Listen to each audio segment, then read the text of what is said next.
next week, and she's an endocrine surgeon. We'll be doing that. Yeah. You have these dreams of like one day meeting in Miami. Yeah. Well, I don't know. The life is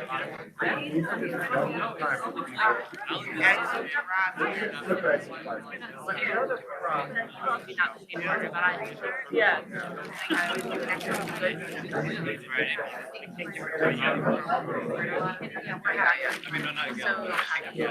Her peritonitis, they give them antibiotics, they still are out. They've already got antibiotics, and then, but they're not within 30 minutes. For other notes. Sorry, we don't give them another dose. Do we not count that as? It has to be within 60 minutes. Yeah. Even if they're already on schedule antibiotics? And so then like they really start scoring. Yeah, that's the part that I'll go see you later. Thank you. Yeah, I'll walk over right after this. Yeah, I'll probably go see him after this. Yeah, same. I can look for like, so. It's easier just to give more antibiotics. Yeah. I'm like, I like doing. If they're almost, they have so I would give 10 of them 24 hours. So, and you can argue all you want, but it's not our policy. No, I know. I'm not trying to argue. I'm trying to understand.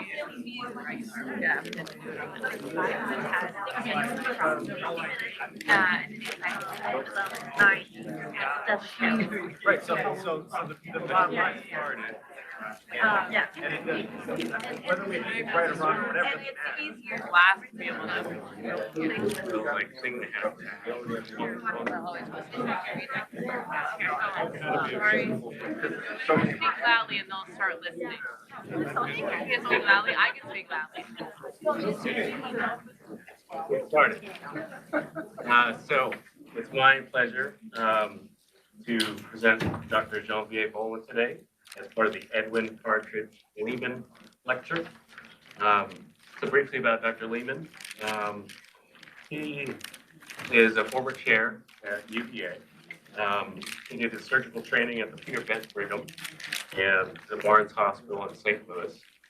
He was appointed professor of surgery back in 1928 until 1953. He had given he had a particular interest in cancer and was director of both the Virginia Cancer Foundation and the American Cancer Society. And then his career in cancer education and prevention in Virginia actually got him the John Shelton Horsley Award.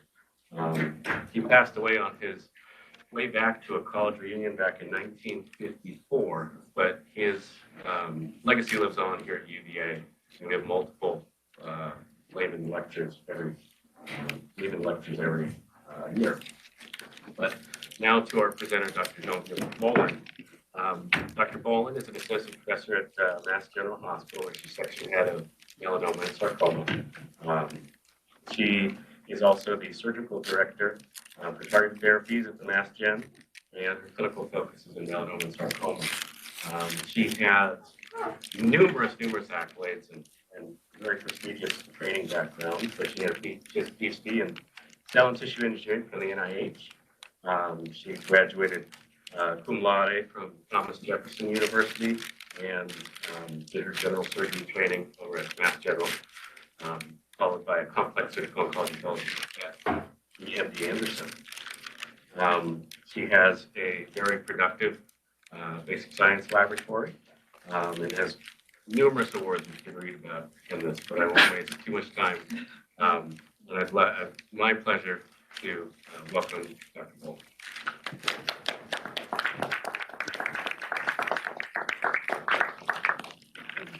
What an honor to be here for this lecture. Definitely sort of change of pace from what we've been talking about earlier today at M&M. So just bear with me a little bit. We're going to talk about melanoma, which may or may not be what you guys are thinking about every day. I work with a bunch of companies in an advisory capacity, really unrelated to the content here.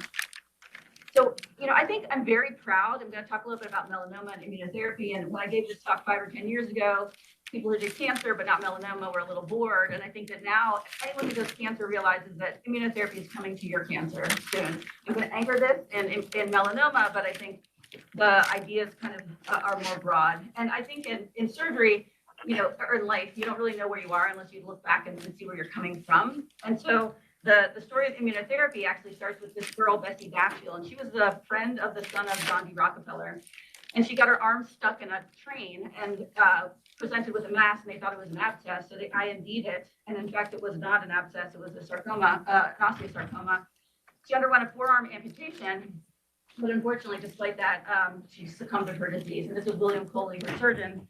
And he was very disappointed, right, with his outcome. It was a very unfortunate outcome. And he did what I thought was a modern thing, but really wasn't. He did a retrospective chart review. And he went back to the hospital where he was treating patients. And most of the patients who had the same presentation were dead, but he found this one gentleman, Fred Stein, who was alive. And he actually went and visited Fred Stein.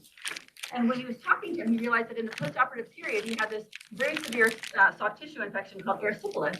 And he put together the hypothesis that perhaps when his immune system was fighting off the infection, it also began to fight off the cancer. And he created this translational investigational agent, Coley's toxins, heat inactivated bacteria that he would inject into soft tissue tumors with some anecdotal success. So the field of immunotherapy in the 1890s was founded by a surgeon. And you look here, and this is the Royal College of Surgeons of England. Again, the surgeons were at the lead here, and they said the first hope of therapeutic success comes with the observation of efficiency of unaided nature to accomplish cure. These cases, rare though they be, are the sum of our hope. And I would modify this to say, well, we're aiding nature now, and I'm really reluctant to say cure, but I will say durable responses. And these cases are not so rare. So you can see here, and I don't have a print here. Yeah, so 1890. Around the time that radiation was just beginning to be used for cancer, and way before we had the modern chemotherapeutic era, Coley was injecting these heat-activated bacteria, this Coley's toxin. So immunotherapy was really at the inception of sort of the modern ways we treat cancer. And this is kind of melanoma-centric. But really, you can see for decades, we didn't really have much more. We knew that there was something going on in the immune system. We could see immune cells infiltrating tumors, but we were treating patients with chemo, right, for decades. And it really wasn't until more recently, and I really should put that adoptive T-cell therapy happened here in the 80s, high-dose IL-2, Steve Rosenberg's group at the NCI, but it was very, very toxic. So people realized you could stimulate the immune system, but it really wasn't feasible at scale. And it wasn't until the tip of this curve where we had these modern immunotherapeutic agents, immune checkpoint inhibitors, in 2011, that we really, I think, flipped the switch on what we can do with the immune system. And I will date myself with the slide, but this is that sort of the last, 12 or 13 years. And you can see here, and this is not even up to date. There's many more approved agents. The red are immunotherapies, the black are molecularly targeted therapies. And although I'm going to talk about immunotherapy, molecularly targeted therapies are very, very valuable. And you can see here why. So obviously everybody knows this is a PET, and you can see here from this terrible burden of disease to this. This is with molecularly targeted therapies. The tumors melt away in the appropriate patient. Unfortunately, panel C is missing, which is they all recur in 10 months or so. So it gives you some time, but not necessarily cure. And this is when I date myself. So 2011 was the year I left residency. That was me as chief, standing up Dr. Warshaw. And I went to MD Anderson as a fellow. And that's when the trials in these agents, both targeted therapy and immunotherapy, were happening. And I went to fellowship and I saw patients on death's door getting better, right? And so my PhD mind perked up a little bit, and I said, this is something I think I could study or really dedicate, my life and my time to. And this is me as a very happy graduating fellow. I was involved in the TCGA on melanoma as a fellow. And I really pivoted my clinical career due to what I saw in the clinic that was happening in melanoma as an exemplar or an example of kind of how the field of cancer was changing. And the reason I put this is 2014 was the year that PD-1 monotherapy, or the sort of second generation of these immune checkpoint inhibitors, was approved. And I put this out because what you do in a clinical trial is a non-representative patient population, right? Highly selected patients, very skewed from regular demographics. So when you take something from a clinical trial and you implement it in standard of care, you learn a lot of things. And so when I started my surgical career, we were just starting to use these agents. And so kind of the chapter that I walked into was very distinct from the chapter I grew up in. And I'll make a couple examples of like how that played out. And I love this slide for the simplicity because I think it just makes the point. Why is everybody so excited about immunotherapy? Well, molecularly targeted therapy, I show you those PET scans, right? It's amazing. In the right patient, you can push progression-free survival. You can give them time where you have disease control. But unfortunately, with stage 4 or high burden disease, most of those patients will recur and eventually die. So you buy some time, but it's not durable. Immunotherapy, the kinetics of response, I'm going to talk about this a little later, are unpredictable. Who will respond? A little unpredictable, but in a subset of patients, you get this tail on the curve, long-term durable control. And that's what gets everybody really excited. And in 2018, the Nobel Prize was awarded to Drs. Hanju and Allison for their work on immune checkpoint inhibitors. I mentioned here Gordon Freeman and Arlene Sharp, who are at Harvard, who actually did a lot of seminal work in PD-1. But I think this demonstrates that the world recognized that this was really a transformative change or a transformative added value to the field. And so just to remind you, everybody knows this, but to think it through, I tell my patients, tumors are you, but not you, right? Because you're tolerant to you. Tumors have neoantigens or new proteins that can be recognized as foreign by the immune system. And so in an ideal world, the tumor cell that's kind of looking weird can be presented antigen to an antigen presenting cell. The T cells then can see it, they activate and they gobble it up. And I have a whole other slide that I excluded, which is why this doesn't work a lot of the times. But the point here is this yin and yang, that I think is really important. So in medicine, or at least in a lot of the people that I talk to, we're used to thinking about people in binary or binarized categories. You either respond to a drug or you don't respond. You get benefit or you don't get benefit. But actually, it's a dynamic. It's a push and pull. And so I like to think a lot. I think the reason you get a tumor in the first place is a breakdown of the immune system, right? You're probably forming weird things all the time and your immune system's clearing them. But I think a lot about balance or tipping the scales, right? It's not a one or the other. You're getting benefit or not. We have to think about how do we push the patient into a more favorable place where the immune system is able to do what it can do. And I call this the eyeball test. It takes nothing more than your eye to see that this is better, right? This is with modern treatment. This is what I walked into when I was a trainee, right? If you had a diagnosis of stage 4 melanoma, it was a uniformly or nearly uniformly fatal disease. You're going to die. And you can see here, and this isn't even representative of our best data now, that the patients are living longer, doing better. So you'd say, well, melanoma, you guys are great. Like you're all set. Why don't we talk about pancreas? But that's not the case, actually. In fact, even though this is sort of checkmate 067, you can see here this tail on the curve with combination ipi/nivo or anti-CTLA-4 and anti-PD-1. We're doing better. It's tail on the curve, median survival greater than 3 years. But most of our patients actually will develop resistance, and most patients will die of melanoma. And I've been doing this long enough to see that slow trickle of attrition. We're buying time, even with immunotherapy, but there are still patients that will recur. And so what have we been doing in parallel to all the things we've been doing in the clinic? And I'll toggle back and forth a little bit. So my lab is interested in understanding tumor-immune interactions, basically, pretty straightforward. People believe the sort of the gold standard of what's happening in the tumor, if you look at a biopsy or an extracted tumor and after surgery. And we've been using evolving technologies, initially bulk sequencing, then single cell sequencing, some multiplex immunofluorescence. So the technologies emerged and we've gotten fancier, but the questions remain the same, which is what's happening at the level of the tumor. And in melanoma, the tumor that I treat, we're able to access the tumor much more easily. So we can do longitudinal biopsies to really see what's happening in the setting of the clinical phenotype. But in real life and in most cancers, that's not so easy. So we've also been in parallel trying to work on blood-based biomarkers, things that are more actionable, things that are more cost-effective, and more deployable across all kinds of settings, not just at highly resourced settings. You're not going to be doing single-cell RNA-seq for prognosis. We need to find actionable biomarkers that parallel the biology we're seeing here and inform what we're doing. And then I have an interest in intralesional or directed tumor therapies that I won't really get into too much here. So what are some unanswered questions? And this is kind of what I'll anchor the clinical part of this on. What are the drivers of aggressive behavior? So the weird thing about melanoma, and I was involved in the TCGA or the Cancer Genome Atlas Project, which is the atlas for all the cancers, 80% of the tumors we studied in the melanoma TCGA were mets because the primaries are tiny and they're often resected out in the community before they get to a tertiary referral center. So there's a lot of the primary tumor biology that is still unanswered, I would say.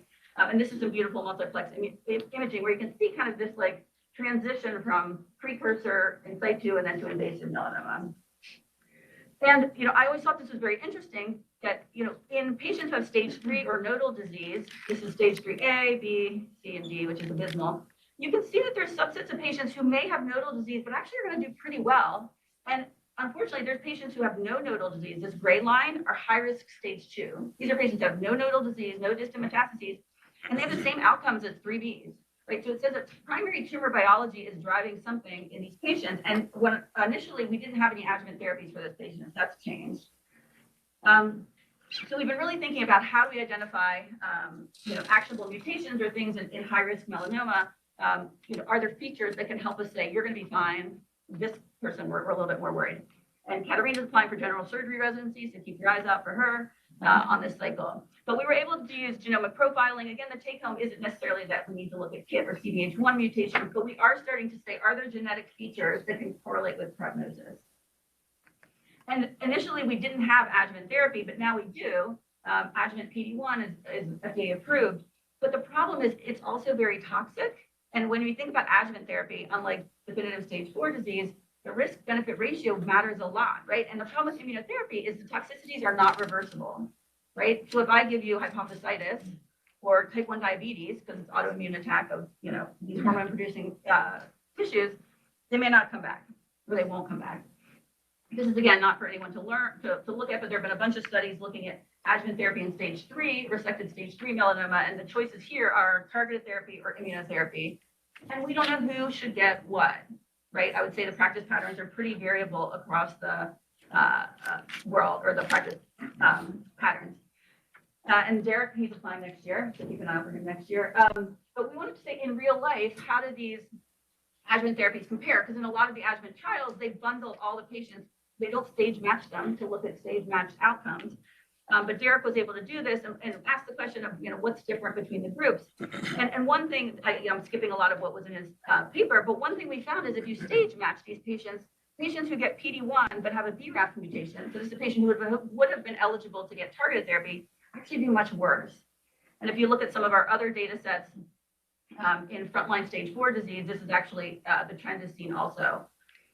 So as we've been thinking about the use of these treatments, we've been got bulky or macroscopic stage 3 disease, and it was really unresolved until this past year, whether it's better to cut out the tumor and then treat the patient afterwards or treat them in a neoadjuvant setting. And I would say many of you who are familiar with neoadjuvant, think about it from the breast perspective or colon or rectal cancer, where we're really trying to decrease the morbidity of surgery, right? We're giving this upfront or esophageal cancer. You want to treat upfront, you get a readout of how the patient's doing, but you also decrease the morbidity of surgery. But unfortunately, in immunotherapy, the kinetics of tumor shrinkage are really unpredictable. In fact, the tumors may not shrink. So it was not really for morbidity or changing the surgical approach, and it was really unresolved. But there was some preclinical data that was emerging that perhaps neoadjuvant therapy, you can see here, they're looking at T cells in circulation, looking at the adjuvant patients or neoadjuvant, but maybe patients who saw it before surgery were getting a more broad or more robust immunologic response. And it wasn't until this study that there was actually clinical data suggest that there was like superior. And this study was very basic. They basically took what you would get in the adjuvant treatment setting. You get surgery and you get a year of immunotherapy, and they gave 3 doses before surgery.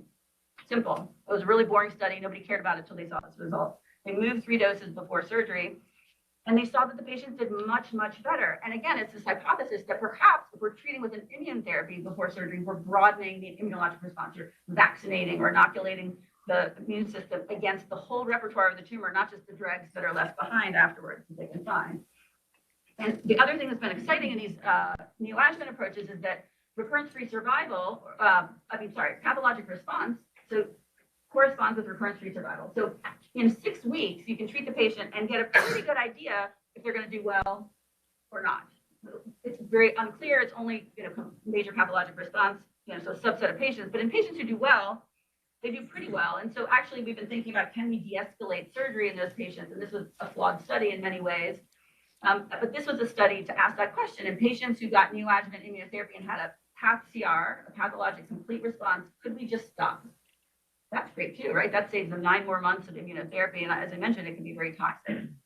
So this trial was presented a couple months ago, right? So our practice is changing in real time. And I think it's been pretty exciting. So this is the paper that just came out supporting that. But as we've been studying these patients, one of the things that I noticed early on, and something that the medical oncologists don't love to talk about too much, is this thing called a mixed response, because it doesn't fit neatly into RECIST criteria, the way we radiographically characterize clinical responses to cancer. Doesn't fit in. But what it is, it's kind of interesting.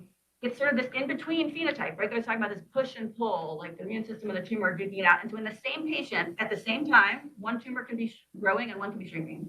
It's not pseudo-progression where the tumor grows and then regresses because it's full of immune cells. two different tumors in the same patient are doing different things. Weird, right? But to me, it kind of suggests that in-betweeny point. This may be a place of salvage, right? They're teetering and it's not really clear what's going to declare. And Don was a visiting medical student, and we looked at what are the features of the patients who kind of tip into the good basket versus the patients who tip into the bad basket. You can see clearly they do differently. But the other thing that was fascinating is this in-betweeny state can go up to a year or more. So we have time. And I think these are patients we should think about potentially identifying if we can be a little bit more aggressive. This is Kathy, who was a medical oncologist in China, who's now retraining in the US. She did this study on the kinetics of immunotherapy. So one thing we didn't understand is, you know, what does it matter? Like, how do they change? What are the differences? And one thing she looked at was de novo resistance versus acquired resistance. So de novo, you get the drug, you blow through it, you get no benefit, versus patients who actually get benefit, but then subsequently recur. And one thing that she found that I think as a surgeon is very exciting is that many patients who recur, the secondary resistance, occur in one or two spots. That's a surgically correctable problem, right? And anecdotally, we've been doing a lot of metastases on patients with stage 4, but we didn't really have a lot of data supporting it. We just thought if we could consolidate them down, it seemed to make a lot of sense to just resect that disease. And this is George Molina, who's now a HPP surgeon at the Brigham. We were looking at the National Cancer Database, or the NCDB, just looking at utilization of surgery and immunotherapy. And this was the first study. I'll show you the follow-up. But one thing that emerged, we didn't really see differences in utilization, but we were actually windowing it with a little bit of data, not long enough follow-up, but that there were clear disparities in access to standard of care immunotherapy for stage 4 disease. So I think as a community, we need to think about access and making sure that all patients who are eligible for potentially life-saving treatments can get them. But the follow-up paper to this, when we had more follow-up in the NCDB, looking at the utilization of immunotherapy and surgery, suggested that, as expected, patients who got neither in a stage 4 setting did badly. If you got one or the other, you did okay. But there's a subset of patients who got both immunotherapy and surgery who did better. And again, I think it's that same patient population where we're consolidating. This is speculation, that's not in an NCDB, but that there is a population of patients who can benefit from both immunotherapy and surgery. And then I think we also have to widen the lens. Kathy Bay, who I showed earlier, was at Peking University before she came back to the US. And so we really created these multi-institutional, multinational data sets to look at race and ethnicity. In the US, melanoma is mostly a white patient problem, but globally that's not necessarily the case. And we found that actually in cutaneous melanoma, not in the rare, we excluded those. There were different outcomes to PD-1 depending upon race and ethnicity, and differences in toxicity or the side effects, suggesting again there may be real biological differences. That's Kathy again. And so pivoting a little bit, one of the other things we didn't know when we started using these drugs in standard of care is the toxicities, right? You'd see the toxicities in a clinical trial, but how that was going to play out in real life was not very clear. Not unexpectedly, the toxicities or side effects of immune therapy are autoimmunity, right? Because your cancer is you, but not you. And sometimes the immune system, as it's killing the cancer, gets a little confused and attacks normal cells. And it's unpredictable where and what will happen and in whom. But one thing that was clear pretty early on is there is an association between toxicity and survival. So there's probably a shared mechanism of action. So you tell your patients, I'm so sorry this is happening. It's awful. But hey, maybe it shows that the drugs are working, right? There's a sort of silver lining to it. And we got a little bit worried about how we treat immunotherapy toxicities because we treat them with steroids. Actually, at the MGH, we were an outlier in a very high use of steroids.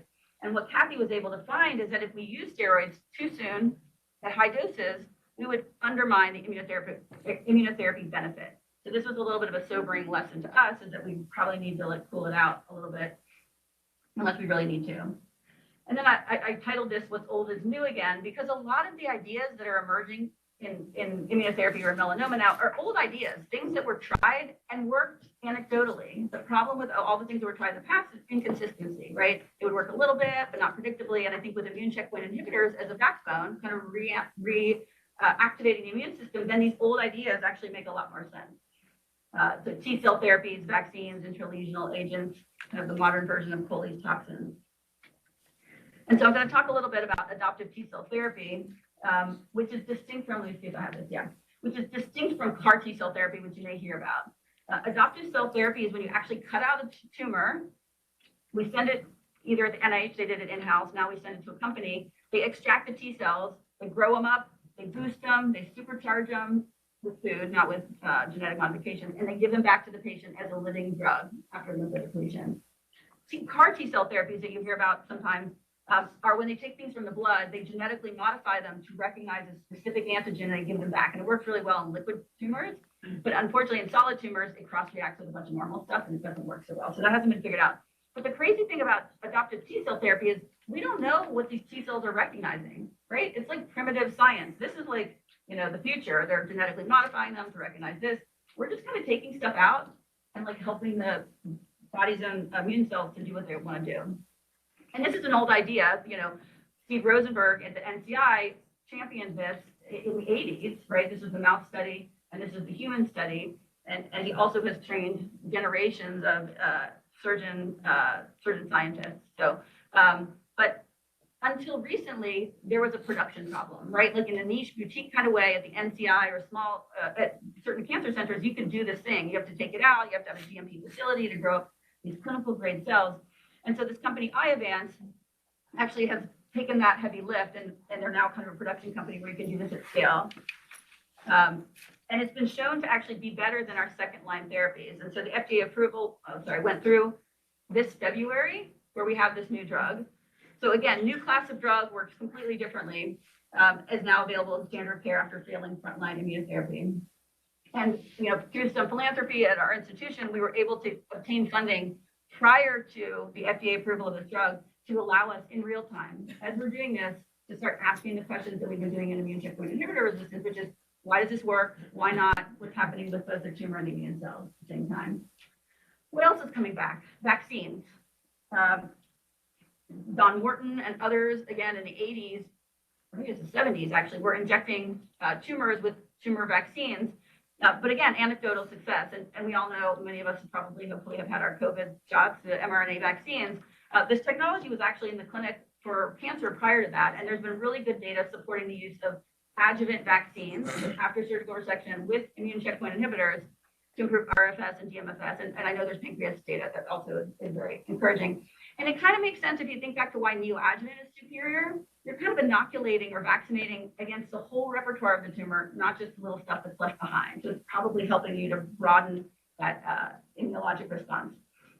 So I'll pivot a little bit to science. So in real time, as we've been doing all these things in the clinic and studying these patients and treating these patients, we've also been leveraging these tools to understand the why. I tell my residents, I do translational research, right? We ask a clinical question, we look at the clinical phenotypes, but then we're able to ask and answer the biological question, why, right? This person does well, this person doesn't. But it's directly related and adjacent to the clinical practice. And so that's what, for me, has been really fun. And we've learned a lot already. And I use the royal we here, right? It's a community of people who are all dedicated and have the same North Star, which is better patient outcomes.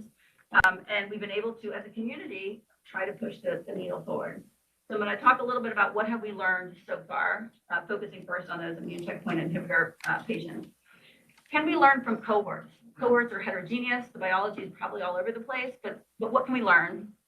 How do those mechanisms interact within individuals, right? N of one, but we can look more deeply. And then, as I said, can we find actionable markers? And then what else are we doing in the lab? So this was an early study that we published with who are now my neighbor lab, Nirha Cohen and Moshe Feldman. And you wouldn't get this published now with 17 patients, right? That wouldn't go in a good journal. But we had longitudinal biopsies in 17 patients, and we were just doing bulk sequencing. And we were looking at these patients who were non-responders, de novo resistance, those who responded but acquired resistance. And one very interesting thing that came out in these longitudinal studies, particularly looking at these acquired resistance patients, was the convergent evolution of mutations in beta-2M.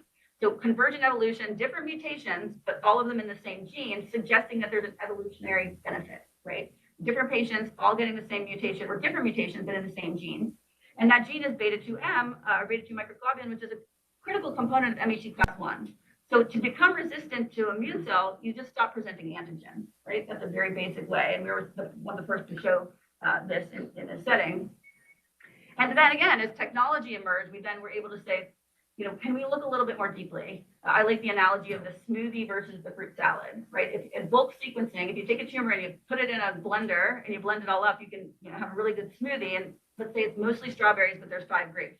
You won't know. It'll taste like a strawberry smoothie. If you have a fruit salad, you know the difference between the strawberries and the grapes. And that's the difference with single cell RNA sequencing, where you take the tumor and you disaggregate it into cells, and then you can really find small populations or changes.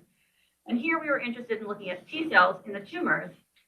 And we found these different T cells and we clustered them into G and B, which very basically and literally means good and bad, right? And so we looked at the good and bad T cells and we looked at the ratio of good to bad per tumor, and that would predict or correspond to lesional response, if that tumor is going to respond or not respond. And the only outliers in the study were patients who had loss of beta 2M or loss of MHC class 1. So they had the good T cells, but they couldn't see the tumors. And we've been trying to roll some of these markers out into imaging, so in a CLIA environment, so we could actually prospectively have some readout of whether or not the patients are going to respond. So going back to the reason I dated myself with that early slide of my training was I was learning in real time, and the patients I was treating and the disease I was seeing was different from what it was when I trained. So when I trained, you know, we were taught if I was going to operate on stage 4, I would tell the patient, you have a small bowel obstruction, I'm going to bleeding, or you have small bowel obstruction, I'm going to solve this one problem, but I'm going to see a ton of other things that I can't address, right? It looks like, and melanoma for the most part is black and pigmented. So if you'd operate, you'd see miliary disease, like a pen exploded in the abdomen, you see all these black little dots everywhere. When I started operating on patients who had already seen immunotherapy, similar to Kathy's data, where they would consolidate down to 1 or 2 sites, that wasn't the case. And in my first year, I had a bunch of patients who had tumors that looked like this. And this is what I was trained melanoma looked like. We don't use silk sutures because they're permanent and they're black. And if you reoperate, your eye won't be able to tell the difference between a silk suture and a recurrence. So this is what melanoma looked like, and I saw a bunch of this. And as a new attending, I did what most new attendings would do, is I doubted myself, and I said, oh my gosh, this is melanoma. What are we doing here? Like, it was melanoma, it just didn't look right. And we came up with a hypothesis, and I started talking to our head of dermatology, who was very interested in the fact that melanoma patients who saw immunotherapy would get vitiligo, and that was a positive prognostic feature. And so both of our findings suggested that once the immune system was going, it actually started recognizing not just neoantigens or things that were unique to an individual, but shared antigens, things that were consistent and shared across all pigment cells. And so we came up with the hypothesis, perhaps we were enriching for a more neural crest-like or stem-like cell state, or maybe there was this epitope spreading. And it took us a really long time to publish this paper, about 3 years, because everyone was interested in neoantigens or patient-unique antigens, and not this idea that there could be actually spread to melanocytic lineage antigens. And David had a very elegant mouse model that supported this. And I had some of the clinical findings. We did some basic things, like we stained for melanin in the tumor. We actually showed that the patients who had pigmented tumors tended to live longer. You know, not causality, but correlation. And then we were able to look in the blood and actually pull out T cells that were specific to lineage-specific markers. So these are T cells that specifically are targeting shared melanoma or melanocyte antigens, and actually the presence of those corresponded with better responses to immunotherapy. And what we didn't put in this paper, but we found, we were underpowered to say it, was that it also seemed to correspond to durability of response. And so how we put this together is that neoantigens, these patient-unique antigens, probably start the fire. They're the kindling that help get things going. But once you get it going, some of these shared antigens or epitope spreading may actually lead to more durability of the response, or that's what we think. Simultaneously, we were working with a group in Europe who had a T-cell co-culture system. Basically, they grow tumor cells and immune cells together, and a lot of the times they would kill the tumors. But then they found there was a subset of tumors that weren't killed by T cells, and they said, what's different? And they had this neural crest-like cell state. Again, this more primitive program. And we were simultaneously doing that other paper. We said, that probably makes a lot of sense. And so we looked, and we were able to show that this NGFR high, or that's a marker for this neural crest or less differentiated state, did seem to correlate with immunotherapy resistance.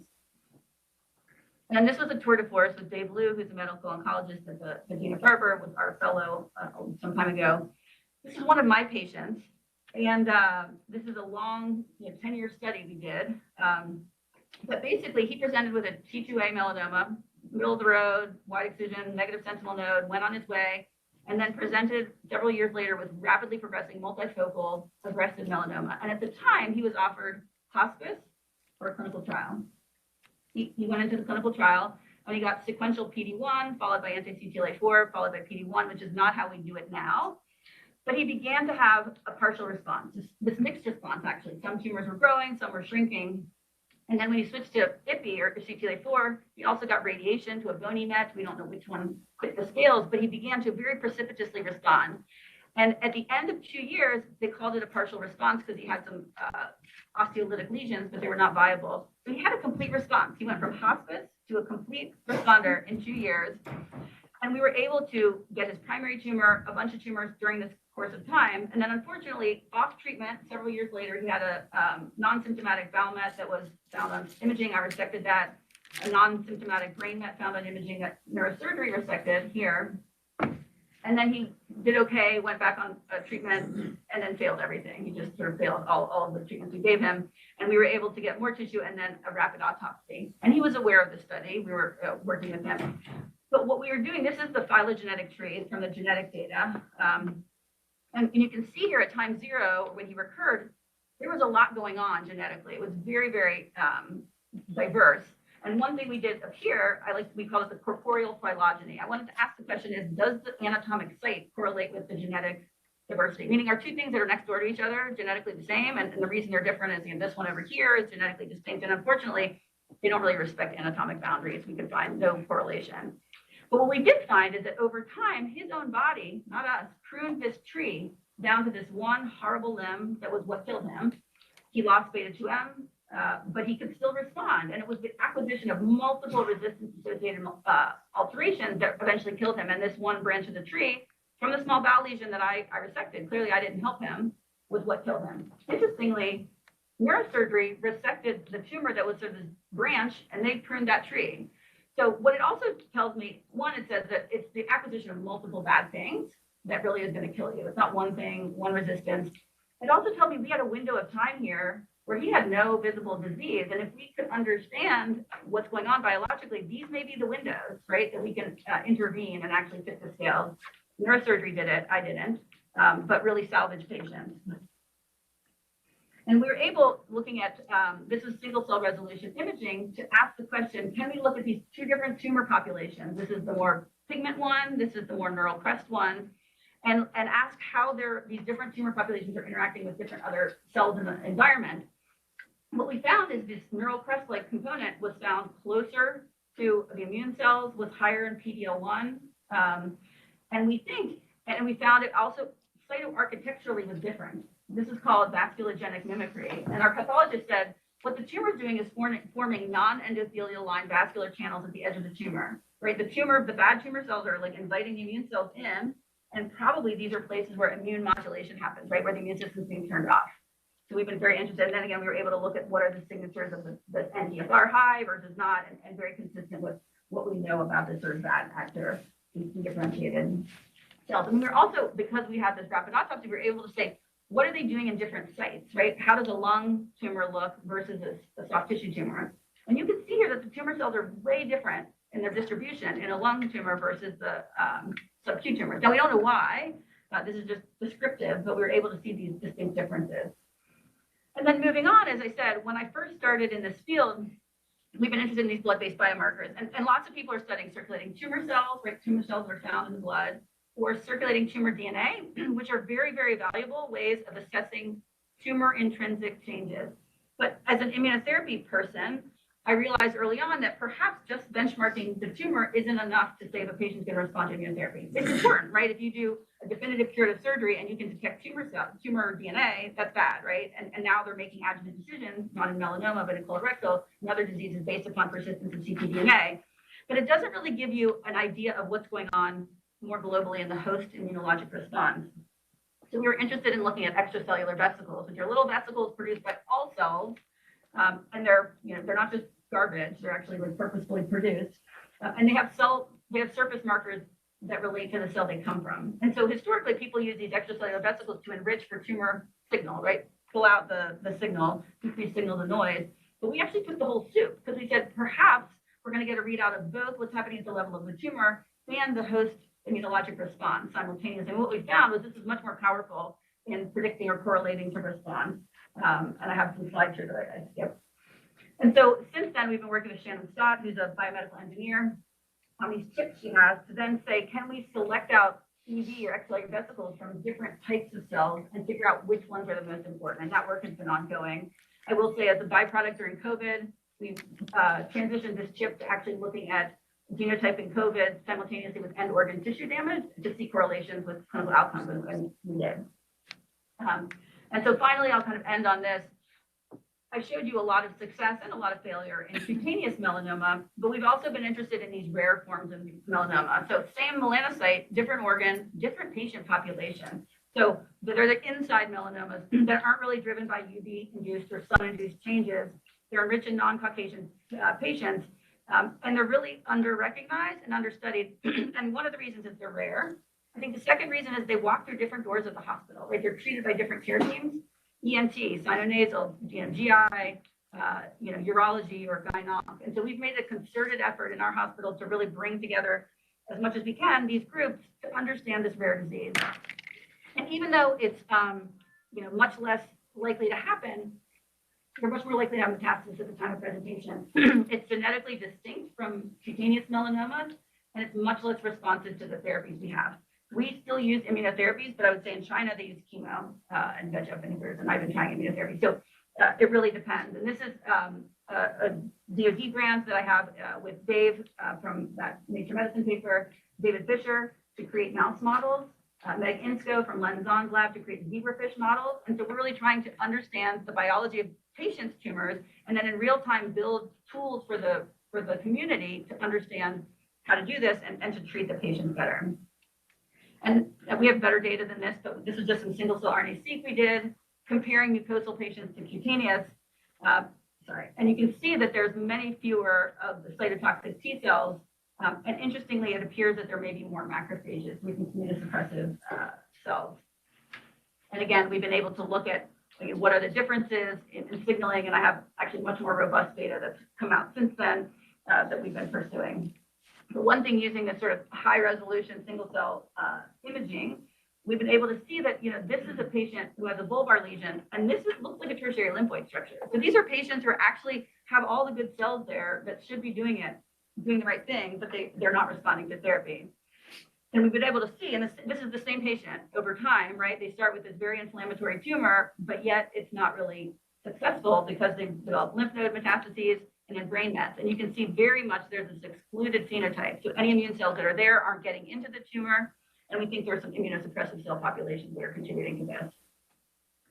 So a couple little anecdotes. So finally, I like pictures. I like things to kind of all make sense. So for me, surgery and my role as a surgeon, as a clinical surgeon, is kind of central to not only my identity, but actually to what I do scientifically, right?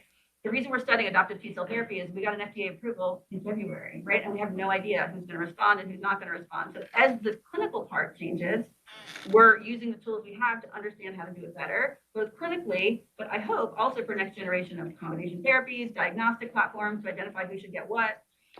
So we make clinical observations, and I would empower particularly the back of the room to think about, I think that's one of our superpowers as surgeon scientists, is we live the disease, right? We see it, we touch it, we're there with it. And I think that our clinical observations are very, very important in terms of how we move the field forward. And we offer something very distinct than any other service. I think not just clinically, but I think intellectually. We're able to do this translational research. I have an appointment at the Broad Institute, which is a collaborative of Harvard and MIT, where we do a lot of our sequencing. And again, we leverage emerging technology, but I'm not a technologist, I'm a clinician. And so the technology is really a means to understand the biology, work with others on functional validation. And then I do have this role in our phase 1 clinical therapeutics program. When you say, why is a surgeon in a phase 1 clinical therapeutics program at all? But I think I offer a diverse perspective and some of the clinical correlates. And now actually with some of these new therapies, surgeons are front and center, right? You can't do TIL without the surgeon, right? So we need to be there. And so that role has really allowed me to be central in the cancer center and I think add a very distinct type of value. And then finally, I'm interested in interregional therapies. I started an interregional program, but I think thinking of ways of transitioning what we're learning back into the clinic. So I want to thank you all for this kind invitation. And really, first, I have to thank our patients. So as a translational researcher, there's nothing we can do without our patient participation, and they really are our greatest benefactors. So I have to start there. And then obviously it takes a village. So all of the things we do are collaborative team science. And one thing I like about the melanoma community is how collaborative it is. We've had people approach us and say, I saw this paper, we have a similar finding. And instead of trying to scoop each other, we co-submit, right? So I think if you have the right North Star, if your goal is better patient care, you can be a collaborative scientist and also be successful. Thank you very much.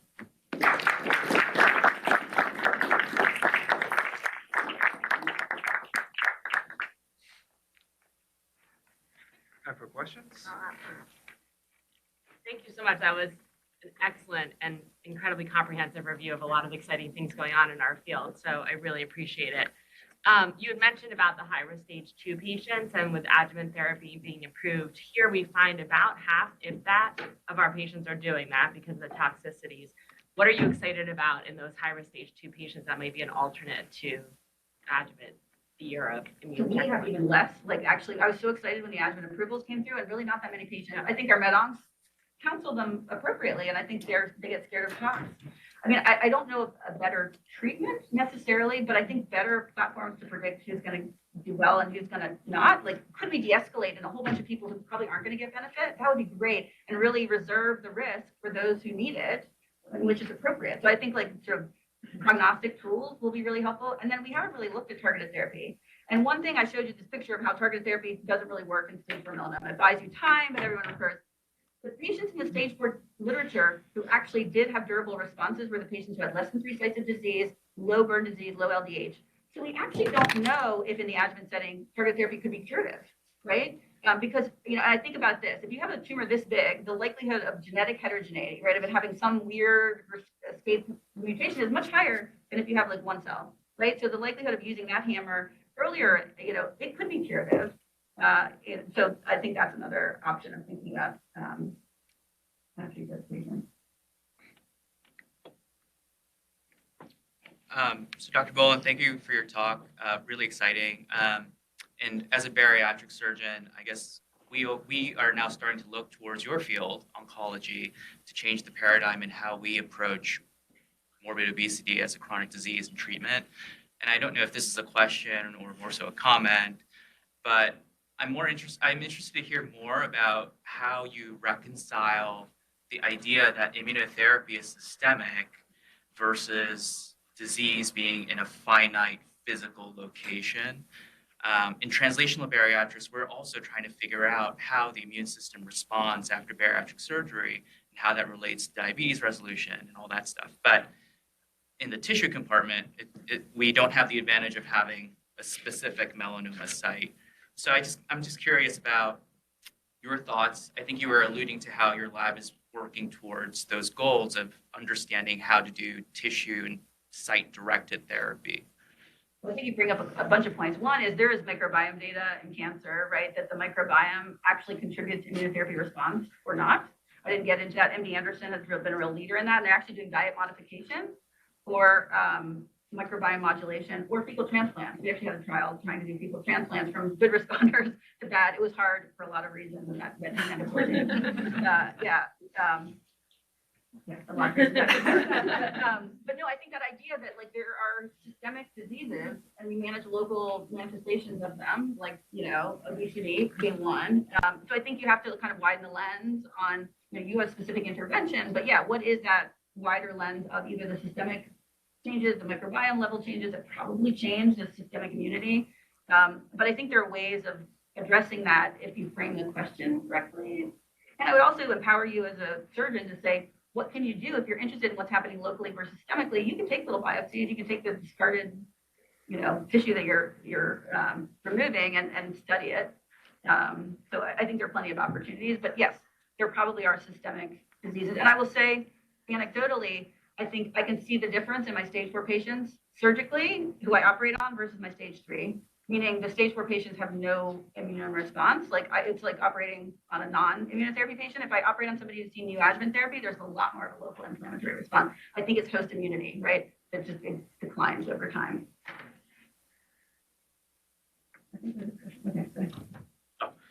Fantastic talk, Dr. Boland. I had a quick question about your data at MGH with sex-based differences, because, you know, at Genoir, we found that androgen receptors seem to be a mediator of at least resistance to BRAF therapy, and that's also been a discussion with immunotherapy too. I would say anecdotally, in my practice, I just feel like men have done worse, but Craig Slingloff's new data from his vaccine trial showed that men seem to be the better responders. So now we're talking about tailoring therapy, particularly in the adjuvant setting, based on toxicity. In the MGH data, do you see this kind of sex dimorphism response? We do. But the data was questionable and small, and we haven't published it. And it seems in our data, but I'd have to go back, it's been a long time, that it was it was Epinevo patients where we saw it the most. But yes, we saw women did worse. And we had a lot of questions that you just mentioned, which is, did they do worse because they were getting more tox, right? Women have a higher level of autoimmunity, so perhaps they're just like more inflammable, whether or not they've had children is a variable, right? Chimerism and all that kind of stuff. So like there's a whole bunch to unpack there. The other thing that's interesting about the gender-based differences is melanoma is more common in women before the age of 50. And then after that, it's much more common in men. And historically, because medicine is a little biased, the answer was always it's behavioral, right? Women are out in the sun, it's sun-seeking behavior. Well, we looked at the UV mutations in the TCGA by gender, and it's not UV driven. So there's other biology there, but that hasn't been studied either. So I think it's hugely important. And I think we tried to get some of the clinical trial data to look, but it's hard. And there's so many other variables, but I think it's hugely important.